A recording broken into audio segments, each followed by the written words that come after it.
So, you've got a 401k. Now what? Even if you leave the heavy lifting to the brainiacs at Guided Choice, it's a good idea to know how investing works.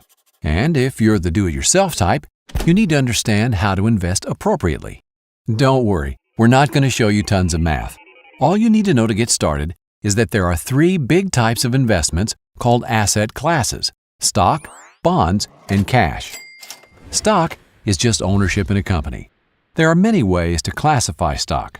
Two major ones are size, called market capitalization, or CAP, and company location.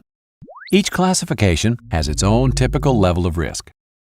Large cap stocks include the 500 biggest companies in the U.S. Apple, Walmart, Disney, Ford, McDonald's. Ever heard of the S&P 500 or blue chips? Same thing. Keep in mind, all stock is risky, but these are generally considered the least risky. Mid-cap stocks include roughly the next 400 companies by size, smaller but still fairly well established. They're considered riskier than large cap. Following large cap and mid cap, take the next 2,000 companies and you've got small cap stock. While they have potential for greater growth, they also have the greatest risk. Then there's international stock, ownership in companies located in developed nations outside the U.S., like BMW in Germany and Sony in Japan. They carry about the same level of risk as U.S.-based large cap stocks. The highest level of risk is found with emerging market stock. This is stock in companies located in developing nations like India, Mexico, and Russia. There are two ways to make or lose money in the stock market. You see, when you own a stock, you actually own a piece of a company, and as the value of that company increases, the stock price goes up. But if the value of the company goes down, the stock price goes down too. These fluctuations determine the amount of profit or loss. Another way to make money is when the company shares its yearly profit with you in the form of a dividend. Stock prices can go up or down dramatically for all kinds of reasons.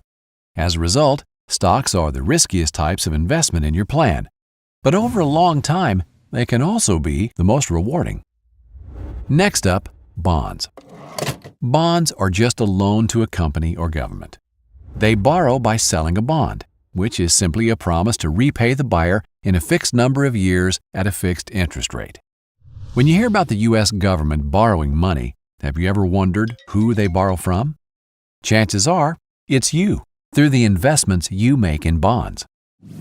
If interest rates go down after you buy a bond, its value goes up. If interest rates go up, then your bond value will go down. How much the value goes up or down with a change in the interest rate depends on how long the bond is. The longer the bond, the more risk, as the more the value will go up or down with interest rate changes. However, in general, bonds are less risky than stocks. Cash is, well, cash. In a 401k, it's usually available as a money market or stable value fund. Unlike other assets, there's little risk that your money will lose value. But that doesn't mean there's no risk at all. If you hold too much cash, you are at risk that inflation will leave your money worth less compared to everything else. For example, in 1950, a nickel would buy you a Coke. But if you saved that nickel until today, you wouldn't have enough to buy that same Coke. Cash loses value over time. Most people with 401k plans invest in mutual funds. These hold many different individual stocks or bonds chosen by professionals for a given level of risk and potential reward. So, how do you choose the right mix for your specific needs? You may be surprised to hear that according to the majority of corporate pension plans in the world, there really is a single best way. It's called modern portfolio theory.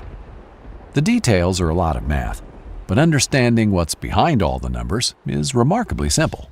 In fact, you've probably already heard of it. Don't put all your eggs in one basket. You balance risk and reward by holding lots of different types of investments. The technical term is diversification, and it's the name of the game in investing. So how do you do it right? Most of us understand that if we take more risk, we expect more return.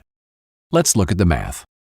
The line shows us that for any given level of risk, we can expect a certain rate of return, More risk, more return. The challenge, as you may be aware, is that markets don't move in a straight line. They go up and down. The goal is to buy low and sell high. When one investment type is down, you want to buy. At the same time, you want to sell an investment that is high. In the long run, they all tend to move up, just at different rates based on risk. Remember, this is your retirement savings, so to invest well, you need to diversify. The goal of diversification is what modern portfolio theory is all about, getting an optimal rate of return for the risk in the long run. To do that, you want to invest on what is known as the efficient frontier. The details of drawing the curve are just a lot of math. You could spend the spare hours of your days creating the efficient frontier on a very large spreadsheet, or you can let experts do it for you. In fact, the answers are already right where you want them, online, and probably already in your 401k plan. Guided Choice can give you personalized advice recommending a specific mix of stocks, bonds, and cash to reach your retirement income goal. You can even use it to try different strategies and project the results. Whether you take the investment recommendation from our brainiacs or choose to do it yourself, hopefully now you're a little more confident about how retirement investing works. Just remember, if you do it yourself, you need to rebalance your account at least annually to stay on the efficient frontier.